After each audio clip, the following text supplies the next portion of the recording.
this video, we're going to talk about aligning your lathe and also slash leveling, because this is a topic that, you know, there's a lot of confusion, a lot of, you know, I've been investigating this and researching it.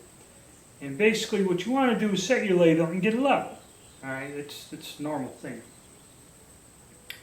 Being level does not necessarily, I found out the hard way, and it cost me money, time. I spent like 3 days fooling with this machine, trying to get it level in that, and then finding it's not quite lined up. Level and alignment are two different things. Basically, you want a level machine because floors are uneven. You don't want it sloping to one side or not. So, again, then we have to go to the stand. I got the factory stand made out of metal. Okay, a lot of people put it on different things or benches. The reason I don't like wood is because wood will compress over time. And as we go on, when I finally get this thing dialed in, I want it on a piece of metal. So if you look at the video of my stand and how I put the legs on it, you got the idea. Also, the legs. Instead of going with just 6 legs, I went with 8. And there's kind of a reason for that. It's more the stability of the whole stand itself, more than leveling or anything. Alright, so you got your machine set up on whatever you're going to put it on, stand, bench, whatever. So you want to level it. Now this, and another thing, I spent a lot of time and a lot of money, and come to find out I really didn't have to. You know, you can do this a lot simpler and save yourself a lot of aggravation and cash. So to get it level, I went and bought a level, because the 2 levels I have at work, Starrett machine levels, were damaged and non-usable. So I bought this level. It's about an $80 item. It is, like they call it, an engineer's level. It is a machine level. It has a very sensitive bubble here, and then it has another little bubble here. So, to kind of make this video quick and to the point, what I did is took this level. I took 1, 2, 3 blocks, which are these precision machine blocks. I already had these. I need them at work. And what you do is you lay these on the flat part of the ways, okay? Because you can't put the level on the V. It has nothing to do with that V hump. So you put these on the flats of the lathe and lay this across. Now, I got a ton of videos. I took that whole stand, I took it all apart loose, tried to get them 2 pillars balanced, all this stuff. Spent 2-3 days, and finally, after fooling around in that, I got the machine, according to this, as level as I could in both directions. So it was flat. It was level, you know, the longitudinal way, and it was level front to back. 2 days, monkeying around, about 3 or 4 different attempts, but I got it. So I said, okay, now even though the lathe is level, when you take a cut, you may get taper, because the lathe is not aligned. There's a twist in the ways. So you got to figure out a way to measure that precisely. And one way of doing it is what they call a Lathe Alignment Bar. Now I have a number 5 Morse taper in the spindle. So I went and bought this bar on eBay. They sell them in different sizes. And you got to get whatever your spindle taper is. It could be 1, 2, 3, 4, or 5, which is pretty large. Now this thing was made in India. If I get a U.S. tool company to make me one, it'd be about $300, not talking to shipping, and then they're custom ordered and waiting to have it done. This was available. It took a month to get here, and it cost $120. So I said, great, man, I get this, use it. They sent it in this crappy box, and you see these little bits of styrofoam. They put that around there, a little bit of bubble wrap. Put bubble wrap around this box, a thin, basic, you know, almost meaningless coating of it, and then wrap it in brown paper and mail it all the way from India. The reason the end of the box is missing is because somebody dropped it and it tore it all to hell in that. So I kind of was pissed. but I said it's a pretty hefty chunk of steel. I go in and put it in the machine and pull the chuck off. This taper don't match up with whatever taper is in the machine. The number 5 Morse taper on the dead center does and fits in there right. This doesn't. This doesn't marry up, and then the bar does this stuff. So 120 bucks, totally useless, does me no good. Waste of money. Alright, so we got to come up with another plan. So like I said, I spent 3 attempts, 2 days, got this machine leveled up. I go in there, and now there's other ways people do this. You can either do like they call the Doughnut Test or whatever, you know, where you take a small rod and put big aluminum things on there and take 2 cuts and measure it and calculate your taper. You don't have to really do that. What this is a 1-inch 5/16 hunk of stock. And I chuck this up in a lathe, and you only take 10/1000 cuts. Take 10/1000 off at a time. You might have to take a few to get past the mill finish, and just make sure you're cutting a whole, you know, the whole surface. And then take 10/1000 cuts on something like this, you know, 1.5 inches, whatever. It doesn't have to be aluminum, it doesn't have to be huge. And if you got a sharp tool in that, the machine is not going to deflect off that much. Okay, so that's what I ended up doing. All this stuff, a waste of time and money. Got the lathe leveled, and I'll show you what I got over on the lathe setup of how I found out I was cutting a taper and how I fixed it. So I put the stock in a lathe and just started taking a cut. Okay, start taking skim cuts, 10/1000. And when I measured it, I found there was 4.5 taper. Okay, it was big back here, small up here. And this is what the lathe, I checked the level again, the lathe's level. Alright, so we're cutting a taper, that means we have twist. You really don't need a fancy bar or anything, and I'll explain to you how I adjusted the machine and got it to where it cuts just about no taper at all. Alright, probably the best and simplest way to explain anything is to draw it out and give you a demonstration. This is a view of the lathe from the top, you know, and I'm no artist, but this will help illustrate what the hell is going on here. Here's your headstock, chuck, the piece of material.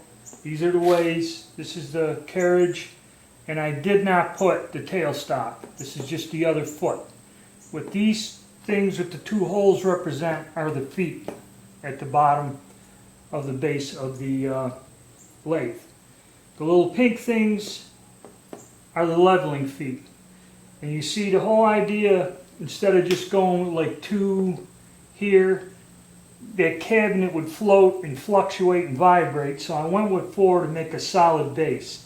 And as long as you keep pressure on the 4 of them, you're doing pretty good. You know, the wobble isn't there. So when we cut the test piece, we found that it is down there and up here. So this is smaller, this is larger. By point, it was 0.045. 4.5 bigger from here to here, over 5 inches. Okay? What this translates to is when this is your cutter, and your cutter's moving along the ways, it is traveling, and this is exaggerated, it is traveling away from the workpiece. Yes. So that means that this area here, the front part, is higher up. So basically, if you look down here, this back end, especially this area right here, is up. This one side is up. So, To alleviate the problem, take the taper out, and then you use the bar on the Lathe Alignment Bar. If it fit in there, we'd use that. Is you put an indicator on here. Now you don't worry about concentricity, anything else. I put an indicator up against this here, set it to 0 to where I had room to move. And then what I did is I screwed these feet up to basically lower the front side of the stand. So basically just these 2 feet were taken up, and in that way it put pressure in a downward direction on this area again here. We're just trying to lower one side, one corner down. Well, this worked all right until what happened was I got to where the feet are floating now. Now the stand itself isn't going no more. But I moved this distance to 2/1000ths. So I got 2/1000ths of flex just by doing the feet. And then I got to the problem where everything's floating in the air and it's not moving anymore. So what I did is got pressure back on the feet and took off the 2/1000ths. So 2/1000ths of play, and then I took a cut, and yes, the taper went from 4.5 to 2.5. So that worked, measured, and everything worked out all right. I hope this illustration kind of shows you what I was doing. Now we'll go to the lathe and I'll show you how I had to fine tune the last couple thousandths out of there. Alright, this is how I set up the lathe. Basically, I turned this, knew what my taper was. Now it had nothing to do with concentricity or anything. I just set up an indicator on the side. Actually, it kind of got jostled, moved around, but I got it all the way out as far as I could go, out to here, and then like set it like it's set on 10. And then if the dial travels this way, that means that this is moving away from the piece. So what I did is go down to the feet down there and back them 2 front feet off, bringing this whole part of the lathe down. And it did move 2/1000ths, but then I got to a problem where it wouldn't move anymore without the whole bench and everything floating in the air. So I got 2/1000ths out, took another cut, and yes, it went from 4.5 taper to just 2.5 taper. So now I got 2.5 taper. I got tension back on all the feet again. Alright. So now I said, okay, I got to cut some shim stock. And before, when I had that lathe alignment bar in here, I put it in and was taking a measurement. I didn't realize that it wasn't correct. So you need some shim stock. You can go, I went on Amazon and bought this, and it's just shim stock. And there's the different sizes they give you. You know, 1/1000ths, 1.5, up to 15/1000ths, and they're just sheets like this. Now usually when the stuff's like 5/1000ths, if you got a good pair of tin snips or scissors, you can cut this fairly easily. This is like 3/1000ths thick shim. Now I cut 2 pieces that would fit down under here. Basically, if you look, they'd only go like in a ways to shim up. You don't have to get the whole base, just the end. I still had to come 2.5 So what I did is I unbolted the 2 bolts under this foot, and you can see the shim stock there. I had 2 pieces of shim stock, 3/1000, so it would be 6/1000. So I put it up under the corner there, and you know, it goes kind of up under just about the whole base, and not quite, you know, as you can see, just in the corner. Then I tighten down these bolts again. Tighten them down. And I took the indicator off, I didn't even check, okay? I went, took a cut, I can't remember if I did check the indicator or not. But no, I did. I did have the indicator on when I bolted it back down, put the, well no you couldn't because I had a, well anyway, now I've got this down to where the taper, it's 1 or 2/10 bigger here than here. So I got taper in the tenths.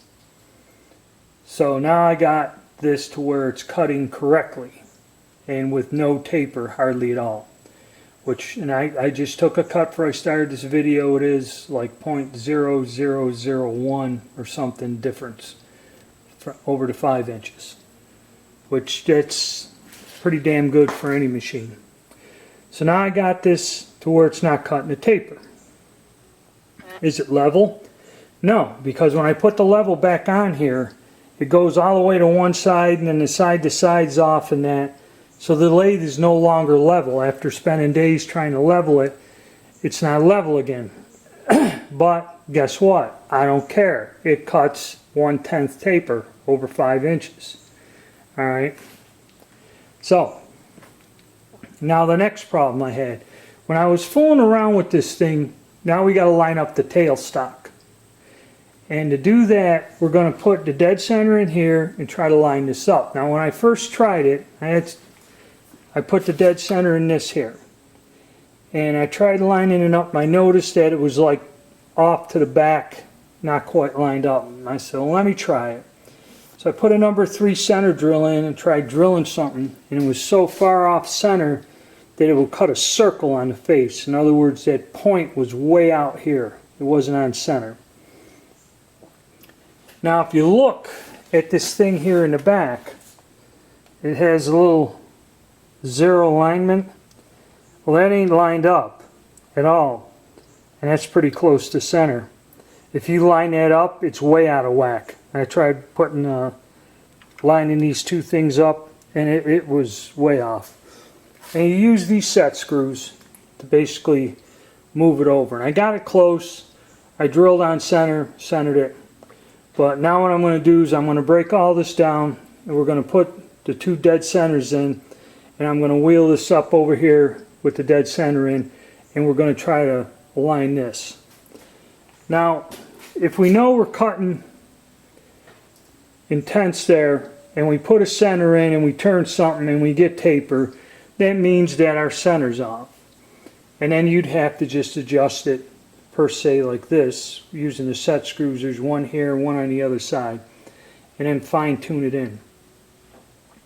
And you know, this thing doesn't really, it sits there close, but you may have to tweak it depending on your job or what you're doing.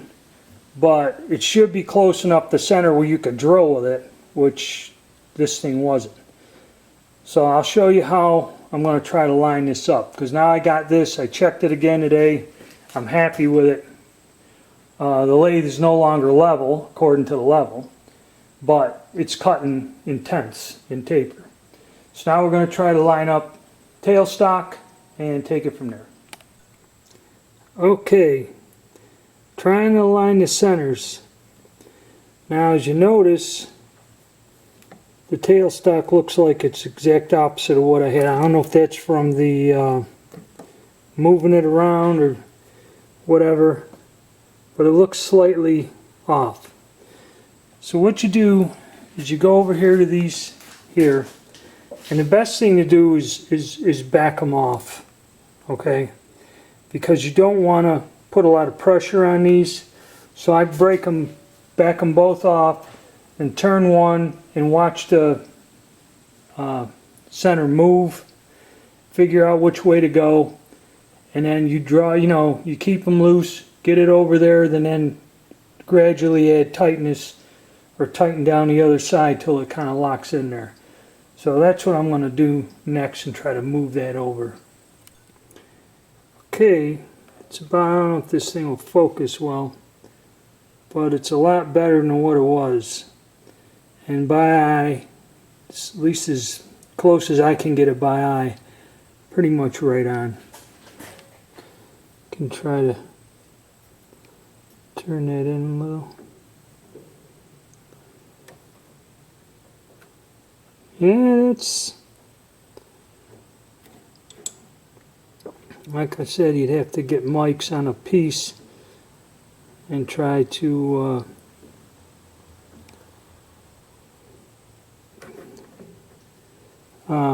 you know, turn something and then measure it that way if you're getting into the thousands. But then again, we'll go take a look at our thing here in the back, and as you see, that ain't lined up at all.